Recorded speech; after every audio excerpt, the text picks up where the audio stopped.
जंगल की उत्पत्ति करी। जब भगवान शिव तपस्या करते हुए बहुत समय उनको बीत गया, तब भगवान शिव के ललाट से पसीना गिरा। पसीना जैसे ही पृथ्वी पर गिरा, वैसे ही पृथ्वी से एक बालक प्रकट हो गया। पृथ्वी ने एक सुंदर रूप बनाकर उस बालक को दुग्धपान कराया। भगवान शिव की आज्ञा से धरती माता उस बालक को लेकर चली गई। वह बालक भोग मंगल के नाम से विख्यात हुआ। शीघ्र ही वह बालक बड़ा होकर काशी में भगवान शिव की सेवा करने लगा। भगवान शिव का तपस्या के लिए दोबारा हिमालय में आगमन होता है और हिमालय बोलते हैं, अद्य मे सफलम जन्म सफलम जीवनम मम, अद्य मे सफलम सर्व यदत्र त्वं समागता। हिमालय बोले, हे प्रभु, आपके आने से आज मेरा जन्म सफल हो गया, मेरा जीवन सफल हो गया। प्रभु, आज तो मेरा सब कुछ सफल हो गया। तो शिव जी बोले कि मैं यहाँ तप करने के लिए आया हूँ, इसलिए ऐसा प्रबंध कीजिए कि कोई यहाँ ना आ सके। हिमालय बोले, हे प्रभु, मेरी आज्ञा से आज से कोई भी गंगा अवतरण नामक मेरे शिखर पर नहीं आएगा। हे प्रभु, बस मेरी पुत्री आपकी सेवा करने को लालायित है, कृपया इसे अपनी सेवा में रख लीजिए।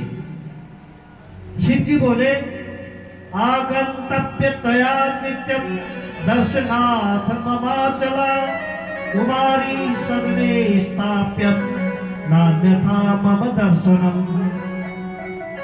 हे हिमालय जी, आप अपनी कन्या को घर पर छोड़कर ही मेरा दर्शन करने आया करें। कृपया अपनी कन्या को यहाँ मत लाइए, अन्यथा आपको भी मेरा दर्शन नहीं होगा। माया रूपा स्मृता नारी विदती वेद पारगे, युवती को विशेषेण विघ्न कर्त्री तपस्विनाम। भगवान बोले कि तपस्वी के लिए स्त्री माया है और युवती तो विघ्न हरता है। जप तप नेम जलासर धारी, जप तप नेम जलासर धारी, कोई कृष्ण रूप है सब नारी, कोई कृष्ण रूप है सब नारी। पार्वती बोली, हे प्रभु, मैं आपकी मूल प्रकृति हूँ, मेरे बिना आप कुछ नहीं है, और आपने जो बात कही यह तो सामान्य स्त्रियों के लिए है। हे प्रभु, यदि आप प्रकृति से परे हैं तब भी आपको मेरे समीप रहना से डरना नहीं चाहिए। भगवान शिव ने माता पार्वती की बात मान ली। माता पार्वती मैया वहीं ठहर गई। तब भगवान शिव की सेवा करने लगी। नित्य षोडशोपचार से जो है भगवान का विधिवत सेवा करती थी। वे कभी भगवान के लिए कुशा पुष्प समिधाएं लाती थी, कभी भगवान के चरणों तक को धोकर उसका पान करती थी। उसी समय तारकासुर नाम का राक्षस ने देवताओं को पीड़ित कर दिया। देवताओं ने कामदेव को भगवान शंकर के पास भेजा, किंतु कामदेव भगवान की तपस्या भंग नहीं कर पाए, उन्हें क्षुब्ध नहीं कर पाया। नारद बोले, हे पिता ब्रह्मा, ये तारकासुर कौन है?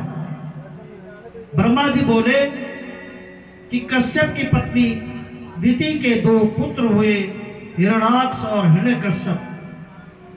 और जब भगवान नरसिंह ने हिरण्यकश्यप और बारह भगवान ने हिरण्याक्ष का वध कर दिया, तब दिति ने कश्यप जी से याचना करके पुनः गर्भ धारण किया, किंतु इस बार इंद्र ने दिति के गर्भ में वज्र का प्रहार कर दिया, जिससे उसके गर्भ के टुकड़े हो गए, किंतु व्रत के प्रभाव से उसका गर्भ खंडित नहीं हुआ, मरा नहीं। और बाद में दिति ने 49 पुत्रों को, मरुतों को जन्म दिया।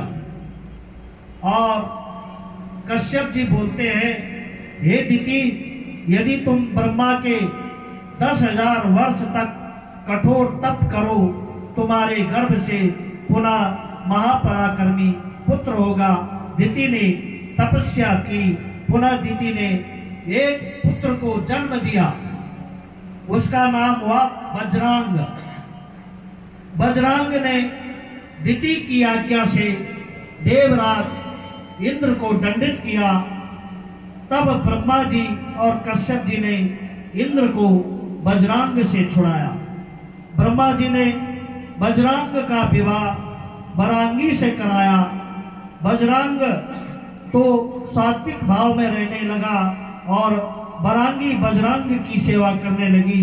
सेवा से संतुष्ट होकर एक दिन वज्रांग ने कहा, वज्रांग बोला अपनी धर्मपत्नी से, हे प्रिय, हे देवी, वरदान मांगो। वरांगी बोली, हे स्वामी, मुझे ऐसा पुत्र दीजिए जो तीनों लोगों को जीतने वाला और इंद्र को दुख देने वाला हो।